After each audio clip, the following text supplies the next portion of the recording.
ब्रह्मा जी ने जब सृष्टि को बनाया तब वो अपने काम से काफी खुश हुए, क्योंकि हर प्राणी अपने जीवन को काफी खुशी से जीता था, सिवाय मनुष्य के। मनुष्य अपने जीवन में कभी खुश नहीं रहता। ब्रह्मा जी ने उसके लिए जीवन में अनगिनत खुशियां दी, फिर भी मनुष्य उन खुशियों की कद्र ही नहीं कर पाता है। इस समस्या के निवारण के लिए ब्रह्मा जी ने कई देवताओं और गुरुओं से विचार विमर्श किया। कोई कहता कि मनुष्य की बुद्धि भ्रष्ट हो गई है, किसी ने सुझाव दिया मनुष्य जानबूझकर ऐसा कर रहा है इसलिए उसे दंड देना चाहिए, किसी ने कहा उसे खुशियों की अहमियत याद दिलाने की जरूरत आन पड़ी है। आखिरी वाला सुझाव ब्रह्मा जी को काफी पसंद आया, लेकिन अब सवाल वही कि मनुष्य को खुशियों की अहमियत का एहसास कैसे कराया जाए। फिर से सभी से सुझाव पूछे गए। सभी ने सहमति से यही तय किया कि मनुष्य को जो खुशी बेहद आसानी से मिलती है उसे थोड़ी कठिन तपस्या और परिश्रम के बाद मिले, इसके लिए कुछ किया जाए।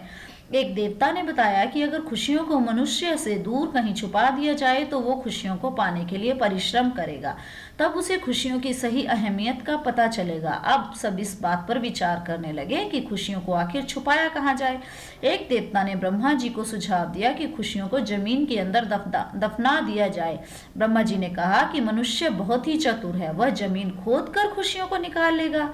दूसरे देवता ने खुशियों को समुद्र के पानी में छुपाने का सुझाव दिया।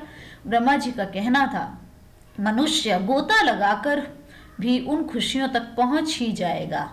आखिर ब्रह्मा जी के दिमाग में एक विचार आया। उन्होंने खुशियों को मनुष्य के अंदर ही छुपाने का तय किया। ब्रह्मा जी जानते थे कि मनुष्य चाहे जितना भी बुद्धिमान क्यों ना हो, वो खुशियों को सारी दुनिया में खोजेगा, लेकिन अपने अंदर कभी भी उन खुशियों को ढूंढने की कोशिश नहीं कर पाएगा और ना ही उन खुशियों को अपने अंदर ढूंढ पाएगा।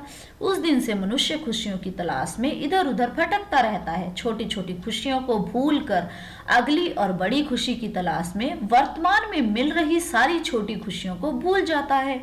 सबसे ज्यादा महत्वपूर्ण वह बाहरी वस्तुओं में खुशी तलाशता है, जबकि सच्ची खुशी उसको उसी के भीतर मिलेगी। इस बात को मनुष्य भूल चुका है। तो दोस्तों, आज की हमारी ये कहानी आपको कैसी लगी कमेंट बॉक्स में जरूर बताइएगा। अगर आपने हमारे चैनल को सब्सक्राइब नहीं किया है, लाइक करें, शेयर करें और सब्सक्राइब करें। धन्यवाद।